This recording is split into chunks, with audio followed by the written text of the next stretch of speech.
Episode 64। हवेली का विशाल प्रांगण उस रात अजीब सा भारी लग रहा था। चांदनी में नहाए हुए संगमरमर की दीवारें भी जैसे किसी रहस्य को छुपा रही हों। महफिल के शोरगुल और नाच गाने के बाद का सन्नाटा अब और भी गहरा महसूस हो रहा था। अनाया अपने कमरे की खिड़की पर खड़ी थी, उसकी आंखें सूनी थीं और चेहरे पर वही सवाल बार बार उभर रहे थे।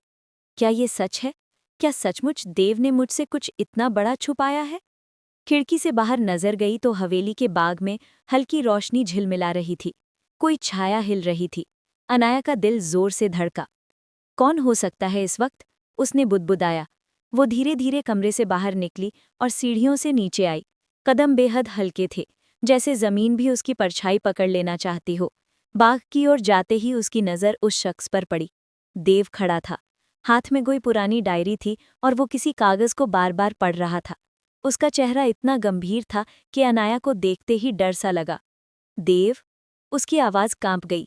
देव चौंका और तुरंत डायरी को अपने पीठ के पीछे छुपा लिया। अनाया, तुम यहाँ? उसकी आवाज में हल्की झुंझलाहट थी, लेकिन आंखों में छुपी बेचैनी ज्यादा गहरी थी। हाँ, मैं देख रही थी कि तुम इस वक्त बाग में क्या कर रहे हो। वो डायरी, ये क्या है? देव कुछ पल चुप रहा। उसके चेहरे पर द्वंद्व साफ झलक रहा था। फिर वो बोला, ये बस कुछ पुराने कागज हैं, फालतू की बातें हैं। मतलब? तुम मुझसे क्यों छुपा रहे हो? अनाया ने तेजी से कहा। उसकी आंखों में आंसू भर आए। क्या मुझ पर इतना भी भरोसा नहीं है? देव ने आंखें बंद कर लीं, जैसे दिल के अंदर कोई बड़ा बोझ उसे दबा रहा हो। फिर उसने डायरी को धीरे से आगे बढ़ाया। ये मेरे अतीत का सच है अनाया, लेकिन ये सच बहुत भारी है। मुझे डर है कि अगर तुमने ये जान लिया तो शायद तुम कभी मुझे माफ नहीं कर पाओगी। अनाया के हाथ कांप उठे। उसने डायरी ली और पहला पन्ना खोला। उस पर लिखा था, 28 अप्रैल, वो दिन जब सब बदल गया। मेरी एक गलती ने किसी की जिंदगी छीन ली। उसके बाद के पन्नों पर घटनाओं का ब्यौरा था। देव के बचपन के राज, उसका परिवार, हवेली में छुपी दौलत के खेल और सबसे बड़ा सच, वो हादसा जिसमें अनाया के पिता की मौत हुई थी। अनाया की आंखें फटी रह गई। उसने कांपते होठों से पूछा, ये क्या लिखा है? क्या मेरे पापा की मौत से तुम्हारा कोई रिश्ता है? देव का चेहरा पत्थर सा हो गया। उसकी आंखें नम थीं, लेकिन उनमें गुस्से और दर्द का तूफान छुपा था। हाँ, उस हादसे में मेरी मौजूदगी थी, लेकिन सच ये है कि मैंने कभी ये चाहा नहीं था। वो एक साजिश थी, मेरे नाम पर खेला गया एक गंदा खेल, लेकिन उसका बोझ मैंने अपने सीने में सालों से छुपा कर रखा है। अनाया के आंसू बह निकले। तो फिर तुम हमेशा मुझे झूठ बोलते रहे? ये रिश्ता, ये सब? देव ने तुरंत उसका हाथ पकड़ लिया। नहीं अनाया, मैं तुमसे झूठ नहीं बोल रहा था। मैंने तुमसे सिर्फ वो दर्द छुपाया था, क्योंकि मुझे डर था कि अगर तुमने ये जान लिया तो शायद तुम मुझे छोड़ दोगी। लेकिन मेरा यकीन करो, मैं तुम्हारे पिता का कातिल नहीं हूं। असली गुनहगार कोई और है। अनाया का दिल जोर से धड़क रहा था। वो समझ नहीं पा रही थी कि देव पर भरोसा करे या नहीं। अगर तुम सच कह रहे हो तो असली गुनहगार कौन है? उसने ठंडी आवाज में पूछा। देव की आंखें और गहरी हो गई। उसने फुसफुसाते हुए कहा, वो शख्स जिसे तुम अब तक अपना सबसे बड़ा हमदर्द मानती आई हो। अनाया ठिठक गई। उसके दिमाग में सिर्फ एक नाम आया, राघव। उसने अविश्वास से देव को देखा। नहीं, नहीं, ये झूठ है। राघव ने हमेशा मेरी मदद की है। उसने मुझे संभाला है जब मैं टूटी थी। वो ऐसा नहीं कर सकता। देव का स्वर भारी हो गया। मुझे पता था तुम यकीन नहीं करोगी, लेकिन सच यही है। राघव ही उस हादसे के पीछे था, और ये डायरी इस बात का सबूत है। अनाया का सिर घूम गया। वो जमीन पर बैठ गई और फूट फूट कर रोने लगी। देव उसके पास झुका और धीरे से बोला, अनाया, मैं तुमसे सिर्फ इतना चाहता हूं, एक मौका। मुझे ये साबित करने दो कि मैं गुनहगार नहीं हूं। अगर मैं झूठा साबित हुआ तो मैं हमेशा के लिए तुम्हारी जिंदगी से चला जाऊंगा। अनाया ने उसकी तरफ देखा। उसकी आंखों में दर्द, मोहब्बत और डर सब एक साथ तैर रहे थे। और अगर ये सच हुआ, अगर सचमुच राघव ही गुनहगार निकला, तब? देव ने उसकी ठुड्डी उठाई और गहरी आवाज में कहा, तब मैं कसम खाता हूं, उसे उसके किए की सजा दिलाकर रहूंगा, चाहे उसके लिए मुझे अपनी जान ही क्यों न देनी पड़े। हवा में ठंडी लहर चली। दूर कहीं उल्लू की आवाज आई। हवेली का सन्नाटा और गहरा हो गया। अनाया के सामने दो रास्ते थे। एक तरफ राघव, जिसने हमेशा उसे सहारा दिया, और दूसरी तरफ देव, जिसके पास अतीत के गहरे राज थे, लेकिन जिसकी आंखों में सच्चाई की एक झलक थी। उसने धीरे धीरे आंसू पोंछे और कहा, ठीक है देव, मैं तुम्हें एक मौका दूंगी, लेकिन अगर तुम्हारा सच राघव पर पड़ा तो मैं खुद नहीं जानती मैं क्या करूंगी। देव ने राहत की सांस ली और कहा, बस इतना काफी है अनाया, अब हम मिलकर इस साजिश का पर्दाफाश करेंगे। और तभी बाग के कोने में खड़ी एक परछाई मुस्कुराई। वो छुपकर सब सुन रहा था। वो था राघव। उसकी आंखों में अंधेरा था, होंठों पर हल्की मुस्कान। तो अब खेल और दिलचस्प हो जाएगा, उसने बुदबुदाया। हवेली की रात गहरी और रहस्यमयी हो चली थी। बाहर बगीचे में लगे बल्बों की मध्यम रोशनी हवा के साथ झूलते पेड़ों की छाया को लंबा कर रही थी। हर छाया जैसे कोई गुप्त बात कहने की कोशिश कर रही हो। अंदर हवेली का माहौल भी उतना ही बेचैन था। अनाया अपने कमरे में लौट आई थी, लेकिन उसका मन वहां बिल्कुल नहीं था। उसने दरवाज़ा अंदर से बंद किया और धीरे धीरे खिड़की की तरफ बढ़ गई। खिड़की के बाहर अंधेरे में फैले आसमान को देखते हुए उसने खुद से सवाल किया, क्या सचमुच देव सही कह रहा था? क्या राघव का कोई ऐसा चेहरा है जिसे मैं जानती नहीं? उसके हाथ कांप रहे थे। उसने मेज पर रखा पानी का गिलास उठाया, लेकिन होठों तक लाते लाते ही गिलास वापस रख दिया। दिल में उथल पुथल इतनी तेज थी कि गले से पानी तक नहीं उतर रहा था। राघव की यादें उसकी आंखों के सामने तैरने लगी। वो लम्हा जब कॉलेज में सबने उसका मजाक उड़ाया था और राघव ने सबके सामने उसे थाम लिया था। वो दिन जब पहली बार उसने खुद को बेबस महसूस किया और राघव ने कहा था, जब तक मैं हूं तुझे कोई आंसू नहीं बहाना पड़ेगा। ये वही राघव था जिसे उसने अपने दिल का सबसे सुरक्षित कोना दिया था। लेकिन आज देव ने उसकी दुनिया हिला दी थी। देव की आंखें, उसका लहजा और वो कड़वा सच सब उसकी आत्मा को झंझोर रहे थे। देव ने कहा था, अनाया, जिस पर तू यकीन कर रही है वही तेरा सबसे बड़ा दुश्मन है। अनाया का दिल इस बात को मानने से इनकार कर रहा था, लेकिन दिमाग बार बार वही सवाल पूछ रहा था। अगर देव झूठ बोल रहा होता तो उसकी आंखों में इतना दर्द क्यों था, इतनी सच्चाई क्यों थी? उसी वक्त हवेली के दूसरे हिस्से में राघव अकेला बैठा था। कमरे में गहरी खामोशी थी। सामने रखी मेज पर फैली कुछ पुरानी फाइलों को वो बार बार उलट पलट कर देख रहा था। उसके चेहरे पर बेचैनी साफ थी। देव, तू क्यों लौट आया? राघव ने बुदबुदाते हुए खुद से कहा। मैंने सब कुछ इतने सालों में काबू में कर लिया था। अनाया को दूर रखकर भी उसके करीब रहने का रास्ता ढूंढ लिया था, लेकिन तूने लौटकर सब बिगाड़ दिया। उसकी आंखों में पागलपन की हल्की झलक थी। उसने फाइल के पन्ने पलटे और उसमें से एक तस्वीर निकाली। तस्वीर पुरानी थी, देव और राघव की साथ खड़े होने की, जब दोनों बच्चे थे। तस्वीर देखकर राघव की आंखें लाल हो गईं। तू हमेशा सब कुछ छीन लेता है देव, पहले माँ बाप का प्यार, फिर वो भरोसा, और अब अनाया। उसने तस्वीर मरोड़कर मेज पर फेंक दी। देव अपने कमरे में था। उसने खिड़की खोली और ठंडी हवा को अपने चेहरे पर महसूस किया। उसकी आंखें गहरी थीं, मानो उसमें सदियों का दर्द छिपा हो। वो अनाया की आंखें याद कर रहा था, कैसे उसमें मासूमियत और टूटन दोनों एक साथ थे। काश मैं उसे सब कुछ एक ही बार में बता पाता, देव ने धीरे से कहा। लेकिन वो जानता था, सच का बोझ इतना बड़ा है कि अनाया उसे एक ही झटके में झेल नहीं पाएगी। उसने जेब से एक चिट्ठी निकाली। वो चिट्ठी उसके पिता की लिखी हुई थी, जिसमें हवेली के राज का सबसे बड़ा हिस्सा छिपा था। उसने चिट्ठी को देखा और धीमी आवाज में कहा, ये सच चाहे जितना दर्द दे, लेकिन अब छिपाया नहीं जा सकता। रात गहरी होती जा रही थी। अनाया ने अपने मन में ठान लिया, मुझे खुद सच जानना होगा। मैं किसी की बात पर आंख मूंद कर भरोसा नहीं करूंगी, न देव की न राघव की। सच खुद खोजूंगी। उसने अलमारी खोली और उसमें से एक डायरी निकाली। ये डायरी उसकी माँ की थी, जो हवेली के पुराने हिस्से से मिली थी। उसने पन्ने पलटने शुरू किए। शुरुआत में सब सामान्य था, खुशियों के किस्से, परिवार की बातें। लेकिन कुछ पन्नों के बाद लिखावट बदलने लगी। शब्दों में डर और बेचैनी साफ झलक रही थी। उसकी माँ ने लिखा था, इस हवेली की दीवारों में ऐसा राज है जिसे अगर कोई जान ले तो सब कुछ बिखर जाएगा। देव और राघव दोनों का भविष्य इसी राज से जुड़ा है। मैं चाहकर भी कुछ नहीं कर सकती। अनाया के हाथ कांपने लगे। आखिर कौन सा राज? उसने बुदबुदाया। अचानक उसे याद आया, हवेली के पिछले हिस्से में एक पुराना तहखाना है जिसे हमेशा ताले में बंद रखा जाता है। बचपन में वो अक्सर उस दरवाजे के पास खेलती थी, लेकिन किसी ने उसे कभी अंदर जाने नहीं दिया। उस रात उसे यकीन हो गया कि जवाब उसी तहखाने में छिपा है। कल सुबह मैं वहां जाऊंगी, उसने ठान लिया। दूसरी तरफ हवेली की छत पर राघव खड़ा था। उसकी आंखें अंधेरे को चीर रही थीं। उसने फोन उठाया और किसी अज्ञात नंबर पर कॉल लगाया। योजना बदलनी पड़ेगी। देव को रोकना होगा, किसी भी कीमत पर। उसकी आवाज में ठंडक थी, जैसे किसी ने पहले ही सब तय कर लिया हो।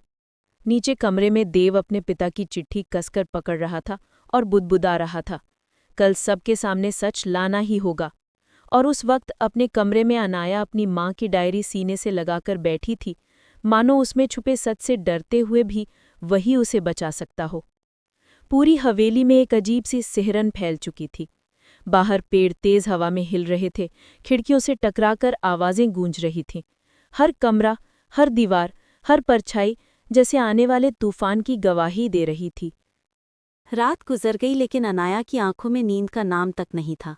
वो करवटें बदलती रही। माँ की डायरी के शब्द बार बार उसकी आंखों के सामने घूम रहे थे। देव और राघव, दोनों का भविष्य इसी रात से जुड़ा है। सुबह की हल्की धूप खिड़की से छनकर कमरे में आई, लेकिन उसके दिल का अंधेरा और गहरा होता गया। उसने तय कर लिया था कि अब और इंतजार नहीं करना है, तहखाने तक जाना ही होगा। हवेली उस सुबह असामान्य रूप से खामोश थी। नौकर चाकर अपने अपने काम में लगे हुए थे, लेकिन उनके चेहरों पर भी बेचैनी साफ छलक रही थी, जैसे सभी को पता हो कि कुछ बड़ा होने वाला है। अनाया ने चारों ओर नजर दौड़ाई। राघव कहीं नजर नहीं आ रहा था और देव भी अपने कमरे से बाहर नहीं निकला था। ये उसके लिए सही वक्त था। वो धीरे धीरे हवेली के पिछवाड़े की ओर बढ़ी। वहां जंग लगी लोहे की सीढ़ियां नीचे तहखाने तक जाती थीं। सीढ़ियों के किनारे जाले लगे हुए थे, जैसे वहां बरसों से कोई गया ही ना हो। दरवाजे पर बड़ा सा ताला लटका हुआ था। अनाया ने हैंडल खींचकर देखा, ताला मजबूत था। अब क्या करूं? उसने बुदबुदाया। अचानक उसे याद आया कि हवेली के स्टोर रूम में पुरानी चाबियों का गुच्छा रखा होता है। वो वहां गई और ढेर सारी जंग लगी चाबियां लेकर लौटी। एक एक करके चाबियां आजमाने लगी। लगभग 10वीं चाबी पर जाकर ताले ने चर चर की आवाज की और खुल गया। अनाया का दिल जोर जोर से धड़क रहा था। उसने दरवाज़ा धीरे से खोला। अंदर अंधेरा और सीलन भरी हवा उसका स्वागत कर रही थी। सीढ़ियां उतरते ही उसने खुद को एक बड़े से कमरे में पाया। चारों ओर लकड़ी के पुराने बक्से, टूटी कुर्सियां और धूल से भरे सामान रखे हुए थे, लेकिन कमरे के बीचों बीच एक लोहे की अलमारी खड़ी थी, जैसे वो ही इस तहखाने का असली रहस्य छिपा रही हो। अनाया ने कांपते हाथों से अलमारी खोली। अंदर ढेर सारे कागज, फाइलें और कुछ पुरानी तस्वीरें रखी थी। उसने एक एक करके पन्ने देखना शुरू किया। पहली फाइल में हवेली की संपत्ति से जुड़े कागज थे, लेकिन जैसे जैसे उसने और फाइलें देखीं, बातें डरावनी होती गईं। एक फाइल में लिखा था, वारिस का सच छुपाना ही इस घर को बचा सकता है। अगर देव को सच्चाई पता चली तो वो सब कुछ खो देगा। अनाया की सांसें थम गईं। उसने अगली फाइल खोली। उसमें डॉक्टर की रिपोर्ट्स थीं। रिपोर्ट पर साफ लिखा था, राघव असल में इस परिवार का खून नहीं है। अनाया के पैरों तले जमीन खिसक गई। ये कैसे हो सकता है? उसने कांपते हाथों से एक और तस्वीर उठाई। उसमें देव की माँ और अनाया की माँ साथ खड़ी थीं, दोनों बेहद करीब। तस्वीर के पीछे लिखा था, सच कभी उजागर नहीं होना चाहिए। तभी पीछे से एक आवाज आई, तुम यहाँ क्या कर रही हो अनाया? अनाया चौंक गई। उसने पीछे मुड़कर देखा, देव खड़ा था। उसकी आंखों में गुस्सा और दर्द दोनों थे। देव, अनाया के होंठ कांप रहे थे। ये सब क्या है? ये फाइलें, ये तस्वीरें और ये रिपोर्ट्स? देव ने गहरी सांस ली और उसके करीब आकर बोला, वो सच जिसे मैं तुम्हें धीरे धीरे बताना चाहता था, लेकिन तुमने खुद उसे ढूंढ लिया। अनाया की आंखों से आंसू बहने लगे। तो ये सच है? राघव? देव ने सिर झुका लिया। हाँ अनाया, राघव इस घर का वारिस नहीं है, लेकिन उसने हमेशा यही दिखावा किया।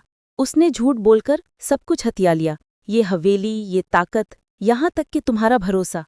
देव की बात पूरी भी नहीं हुई थी कि तहखाने का दरवाज़ा जोर से खुला। राघव अंदर आया। उसके चेहरे पर गुस्से और पागलपन की लकीरें साफ छलक रही थी। तो आखिरकार तुमने सच जान ही लिया अनाया, लेकिन ये सच तुम्हें बर्बाद कर देगा। अनाया ने कांपते हुए कहा, राघव, ये सब झूठ है ना? कहो कि ये सब झूठ है। राघव ने उसकी आंखों में देखा और बोला, झूठ? नहीं अनाया, सच यही है। लेकिन अगर तू मुझसे दूर हो गई तो मैं सब कुछ जला दूंगा, तुझे भी और इस हवेली को भी। देव आगे बढ़ा और राघव के सामने खड़ा हो गया। बस राघव, अब और झूठ नहीं। अनाया को तुझसे कोई नुकसान नहीं होने दूंगा। राघव की आंखों में नफरत जल रही थी। तू हमेशा मेरे रास्ते में आता है देव, पहले भी और आज भी, लेकिन इस बार मैं हारने वाला नहीं हूं।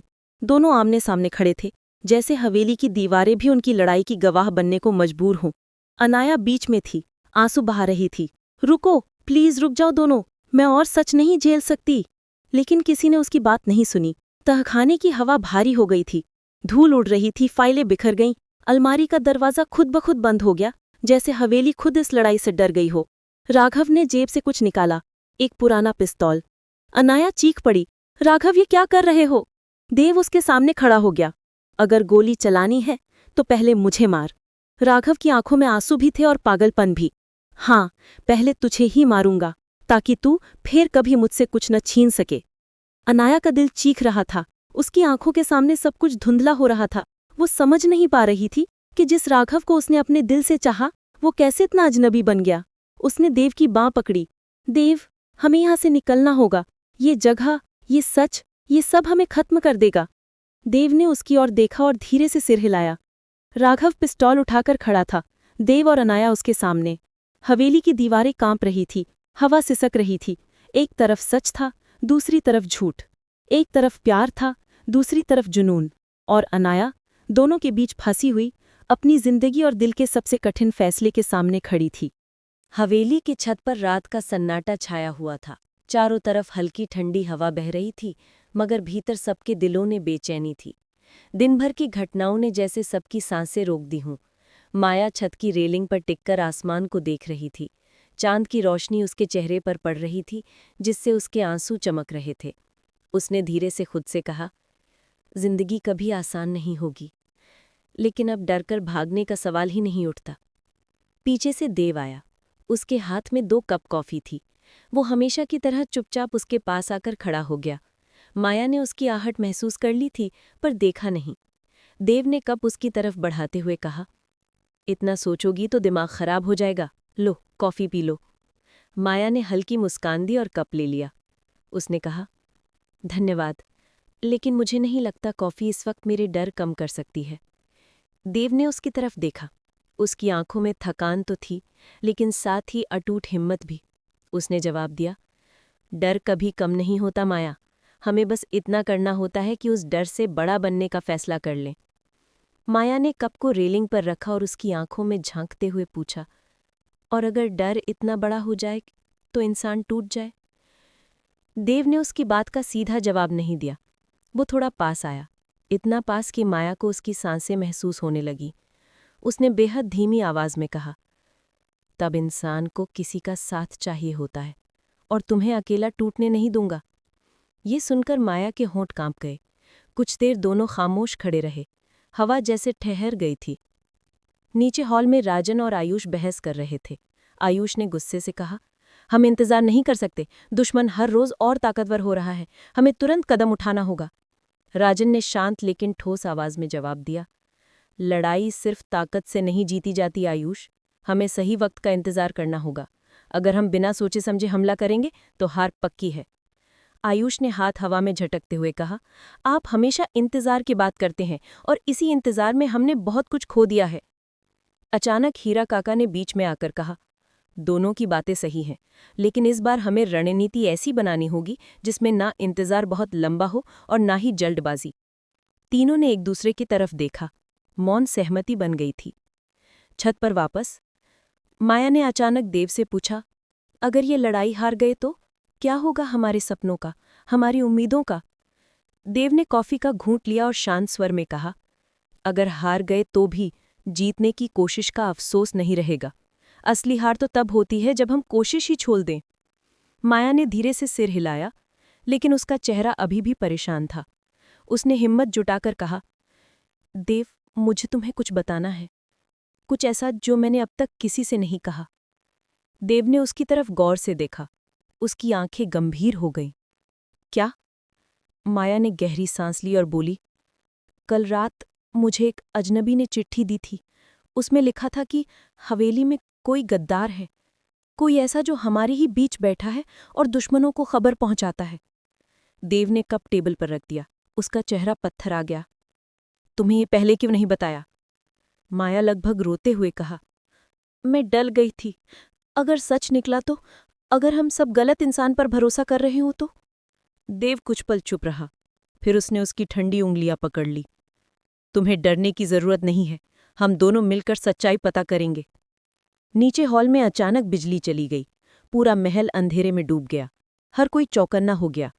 आयुष ने तुरंत टॉर्च जलाते हुए कहा, यह अचानक पावर कट नहीं है, कोई खेल हो रहा है। राजन ने खिड़की से बाहर झांका।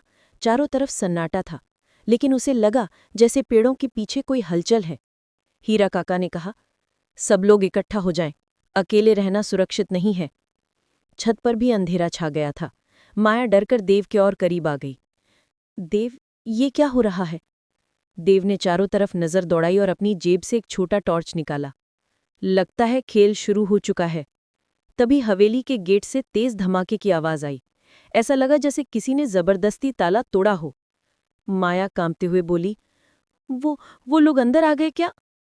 देव ने उसकी आंखों में देखते हुए कहा, चाहे जो भी हो, जब तक मैं जिंदा हूं तुम्हें कुछ नहीं होने दूंगा।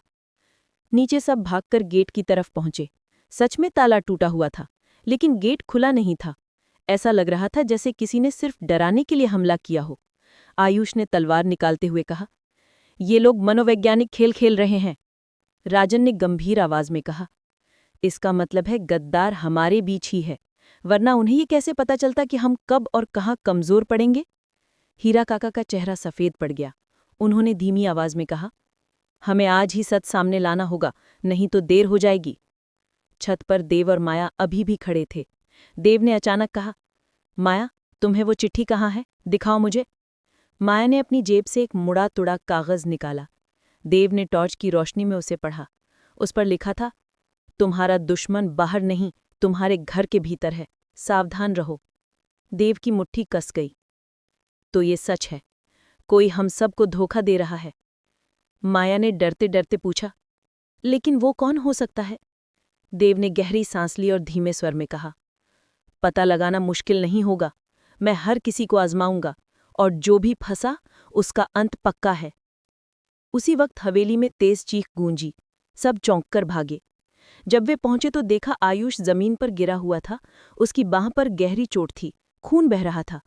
राजन ने घबराकर पूछा, ये कैसे हुआ? आयुष ने दर्द से कराहते हुए कहा, किसी ने पीछे से हमला किया, लेकिन अंधेरे में मैं चेहरा नहीं देख पाया। हीरा काका ने उसकी चोट बांधते हुए कहा, इसका मतलब गद्दार ने वार शुरू कर दिया है। देव और माया भी वहां पहुंच गए। देव ने चारों तरफ नजर घुमाई। उसकी आंखें अब ठंडी और खतरनाक थी। अब खेल और खतरनाक हो गया है।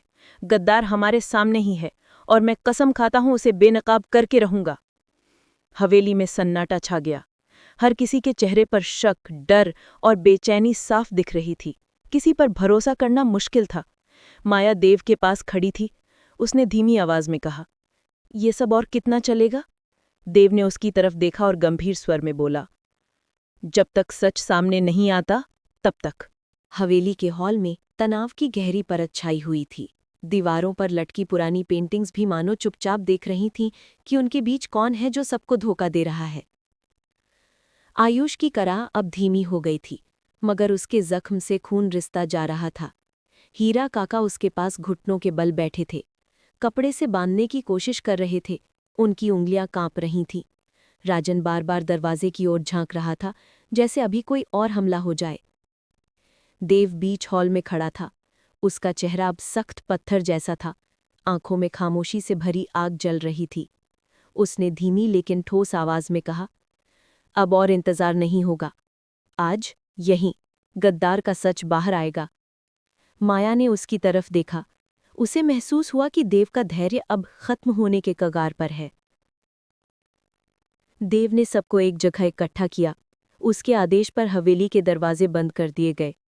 जब तक सच सामने नहीं आता, कोई यहां से बाहर नहीं जाएगा। आयुष दर्द में भी हाँफते हुए बोला, लेकिन हम कैसे पता करेंगे कि गद्दार कौन है? देव ने हल्की मुस्कान दी। वो मुस्कान सख्त थी, मानो शेर शिकार से पहले खेल रहा हो। बहुत आसान है, गद्दार खुद सामने आ जाएगा, बस उसे एक धक्का देना होगा। माया ने धीमे स्वर में पूछा, कैसा धक्का? देव ने उसकी तरफ देखा, फिर सबको। मैं एक झूठी खबर फैलाऊंगा, देखना सबसे पहले कौन बेचैन होता है। देव ने सबके सामने घोषणा की, अभी अभी मुझे सूचना मिली है कि हमारे दुश्मन कल सुबह इस हवेली पर आखिरी हमला करने वाले हैं, लेकिन मुझे रास्ता पता चल गया है। अगर हम उन्हें फंसाना चाहें तो यही मौका है। इतना कहते ही सबके चेहरे बदलने लगे। राजन की बहुएं सिकुड़ गई। इतनी बड़ी खबर अचानक कैसे? आयुष ने दर्द में भी मुट्ठी भींच ली। तो हमें आज ही तैयारी करनी होगी। हीरा काका ने जमीन की ओर देखा। उनका चेहरा एकदम पीवा पड़ गया। देव ने सबकी तरफ गौर से देखा। हर एक का हाव भाव पड़ रहा था। माया उसके पास खड़ी थी, उसे लगा जैसे देव की आंखें चीर कर दिल तक देख लेती हैं। देव ने आगे कहा, लेकिन ये रास्ता सिर्फ कुछ लोगों को पता है। अगर ये खबर बाहर पहुंची तो समझ जाना कि गद्दार यही है। सन्नाटा छा गया। तभी हीरा काका की सांसें तेज होने लगी। उनके माथे पर पसीना चमक रहा था। माया ने ध्यान दिया और धीरे से देव के कान में कहा, देव, देखो, काका का चेहरा, कुछ गड़बड़ है। देव ने आंखें संकरी की, फिर अचानक सबके सामने गरज उठा, हीरा काका, सच बोलो, तुम ही हो, है ना, जो दुश्मनों तक खबर पहुंचाते हो? हॉल में बम फट गया। सब दंग रह गए। राजन ने चौंक कर कहा, काका, ये कैसे हो सकता है? उन्होंने तो हमें बचपन से पाला है। आयुष ने चीखते हुए कहा, नहीं, मैं मान ही नहीं सकता। हीरा काका ने सिर झुका लिया। उनकी आंखों से आंसू बह निकले। हाँ, मैं ही हूं। माया के पैरों तले जमीन खिसक गई। लेकिन आपने ऐसा क्यों किया? आपने तो हमें हमेशा अपनों की तरह पाला था। काका कांपती आवाज में बोले, मैं मजबूर था। उन्होंने मेरी बेटी को कैद कर लिया है। अगर मैं खबरें नहीं पहुंचाता तो वो उसे मार डालते। देव की आंखों में नफरत और दर्द दोनों उभर आए। और तुम्हारी मजबूरी में हमारी जिंदगियां दाव पर लगाना ठीक था? हीरा काका रोते हुए बोले, मुझे माफ कर दो। मैंने कभी सोचा नहीं था कि बात इतनी दूर जाएगी। मैं बस अपनी बच्ची को बचाना चाहता था। देव ने आगे बढ़कर उनकी बाह पकड़ी। अब माफी का वक्त नहीं है। अगर सच में अपनी बेटी को बचाना चाहते हो तो आज हमारे साथ खड़े हो जाओ, वरना। हीरा काका ने कांपते हाथों से देव की ओर देखा। तुम मुझे भरोसा करोगे इतना सब जानने के बाद भी? देव ने सख्त स्वर में कहा। भरोसा नहीं, आखिरी मौका दूंगा। माया ने आंसू रोकते हुए कहा, काका, अगर आप सच में हमारे अपने हैं तो अब हमें धोखा मत दीजिए। हीरा काका वहीं जमीन पर बैठ गए और सिर झुका लिया। मैं तुम्हारे साथ हूं। उसी वक्त बाहर से गोलियों की आवाज आई। दुश्मनों ने सच में हमला कर दिया था। खिड़कियों के शीशे टूटने लगे। हवेली के अंदर गोलियों की गूंज फैल गई। देव तुरंत आगे बढ़ा। सब लोग कवर लो। राजन ने तलवार निकाली। आयुष ने अपनी चोट के बावजूद बंदूक उठा ली। माया को देव ने पीछे खींच लिया। वो बीच में जा रही थी। माया चीख पड़ी, देव, सावधान! एक गोली सीटी बजाते हुए आई, लेकिन देव ने झुककर बचा लिया। उसकी आंखें अब लाल हो चुकी थी। अब खेल खत्म करने का वक्त आ गया है। देव ने हीरा काका की तरफ देखा। अगर सच में अपनी बेटी को बचाना चाहते हो तो आज हमारी मदद करो। यही तुम्हारा इम्तिहान है। हीरा काका खड़े हो गए। उन्होंने एक पुरानी राइफल उठाई और खिड़की की ओर निशाना साधा। ये लड़ाई अब मेरी भी है। देव ने सिर हिलाया। सबने मिलकर जवाबी हमला शुरू किया। दुश्मनों को पहली बार एहसास हुआ कि हवेली सिर्फ 4 दीवारें नहीं बल्कि एक किला है। लड़ाई भयंकर थी। गोलियों की बौछार में चीखें गूंज रही थीं। हीरा काका ने कई दुश्मनों को गिरा दिया, लेकिन अचानक एक गोली उनके सीने में लगी। वो जमीन पर गिर पड़े। माया दौड़कर उनके पास पहुंची। काका, आप हमें छोड़कर नहीं जा सकते। काका ने कांपते हाथ से उसका गाल छुआ। मुझे माफ कर देना। मैंने देर से सही, लेकिन अपने खून से वफादारी साबित कर दी। देव भी उनके पास झुका। उसकी आंखों में पहली बार नमी थी। आपकी बेटी को मैं बचाऊंगा, ये वादा है। हीरा काका मुस्कुराए और उनकी सांस थम गई। हॉल में अचानक सन्नाटा छा गया। दुश्मनों के कदम पीछे हटने लगे थे। उनकी हिम्मत टूट गई थी। देव ने खिड़की से बाहर झांक कर देखा, वो लोग भाग रहे थे। उसने गहरी सांस ली और कहा, ये तो बस शुरुआत थी, असली जंग अभी बाकी है। माया उसके पास आई। उसकी आंखें लाल थीं, आंसू थम नहीं रहे थे। देव, हम कब तक ऐसे ही अपनों को खोते रहेंगे? देव ने उसके हाथ थाम लिए। जब तक हर दुश्मन का सफाया नहीं हो जाता। और ये वादा है, तुम्हें अब और अकेला नहीं सहना पड़ेगा। आसमान में सुबह की पहली किरण फूट रही थी। हवेली पर टूटी खिड़कियों से रोशनी अंदर आ रही थी। लेकिन उसी वक्त देव को एक और चिट्ठी मिली, खून से लिखी हुई। उस पर सिर्फ एक वाक्य था, गद्दार अभी भी जिंदा है। देव ने चिट्ठी कसकर पकड़ी। उसकी आंखों में फिर आग जल उठी। तो खेल अभी खत्म नहीं हुआ।